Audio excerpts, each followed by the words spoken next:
Dengan dihentikannya kasus penjamretan di Sleman dengan intervensi pemerintah atau DPR, sebenarnya pihak keluarga penjamret tidak perlu merasa tidak adil, tidak perlu merasa pemerintah atau DPR tidak adil.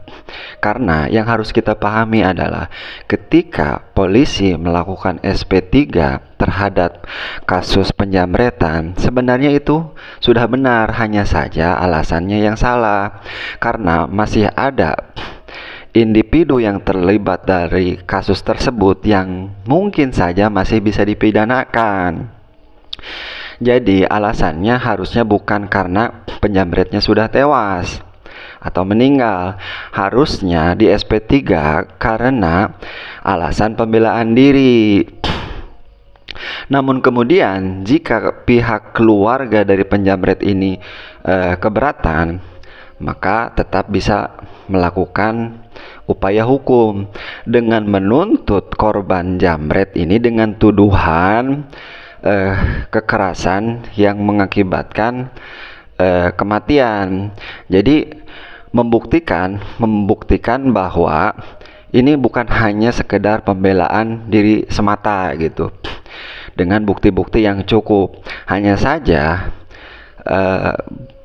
seperti yang sudah dikatakan Kapolres Sleman bahwa ada video yang memperlihatkan bahwa korban jamret ini menabrak dari belakang. Ini adalah bukti yang ambigu, tidak bisa kita jadikan bukti yang kuat. Kenapa gitu?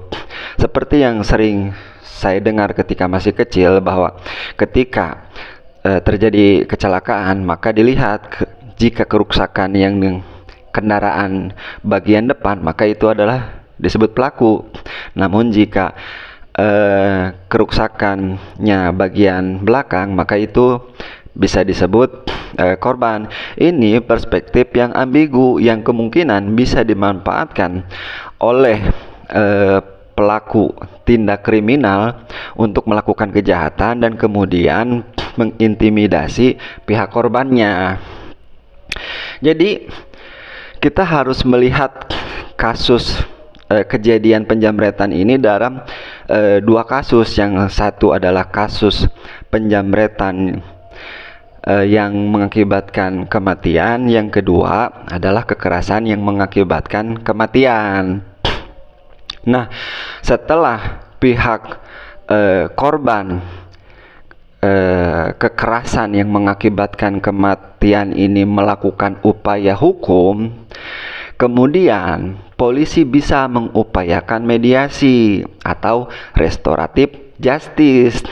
Nah, di sini baru restoratif justice itu benar untuk dilakukan, karena kedua pihak sama-sama kemungkinan melakukan tindakan kriminal. Jadi ketika pun upaya restoratif justice ini dilakukan, tidak ada pihak yang disudutkan. Dan kemudian jikapun pihak keluarga korban tindak kekerasan yang mengakibatkan kematian ini menuntut uang tali asi atau ganti rugi, ini secara hukum bisa dibenarkan, karena kemungkinan salah satu pihak dari dua kasus ini mengalami kerugian yang cukup besar dibanding pihak yang lain. Jadi ketika pun kasus ini diselesaikan dengan restoratif justice dengan skema yang sudah saya jelaskan tadi, tidak ada rasa ketidakadilan, baik itu dari pihak keluarga jamret atau keluarga yang dijamret, karena mereka ditangani dengan kasus yang berbeda.